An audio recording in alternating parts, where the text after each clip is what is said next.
Shalom Ouvracha, chacun d'entre nous vit des événements individuels, collectifs, complexes, et chacun d'entre nous aussi va réagir à ces événements de façon différente. Quelle est cependant la caractéristique d'une réaction problématique?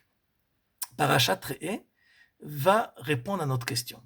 Le passouk dit la chose suivante: vous êtes des enfants de Dieu, vous n'avez pas le droit de vous mortifier corporellement, ce qui veut dire que le juif n'a pas le droit de se blesser corporellement, de se blesser en se faisant sortir du sang de son corps pour exprimer une douleur qui provient de la perte d'un proche.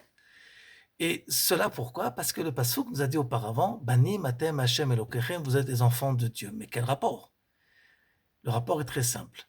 Être enfant de Dieu, c'est tout simplement appartenir à un horizon d'éternité.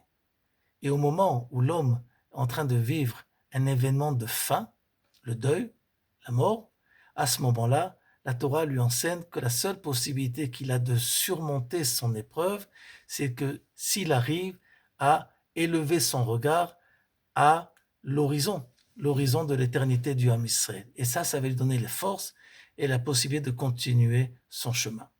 À cela, on rajoutait, nos sages, un autre interdit qui s'appelle qui lotit godedu. Nous n'avons pas le droit de créer au sein du Ham Israël des divisions, même si la raison de ces divisions sont des divergences idéologiques. Les divergences idéologiques ont leur place.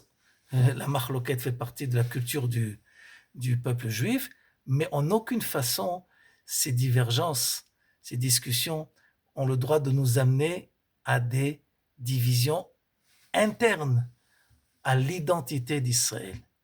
Cela pourquoi? Parce que la division est un deuil national, est une fin nationale. Dès que la discussion, la marloquette va s'exprimer par une division que on est prêt à crier l'un sur l'autre et à ne pas se respecter l'un et l'autre et à se renvoyer l'un de chez l'autre et à ne pas se supporter, chas v'shalom, c'est tout simplement une mort nationale. Et, et comment on peut surmonter cette épreuve? Tout simplement par le début du pasuk. Banim atem lachem elokechem. Si vous comprenez toutes les divergences, que vous faites partie tous de la même horizon divine, de banim, d'enfants de Dieu, alors vous avez le droit de discuter, parce que ces discussions ne créent pas cette divergence. Mais sinon, interdiction totale. Shabbat Shalom.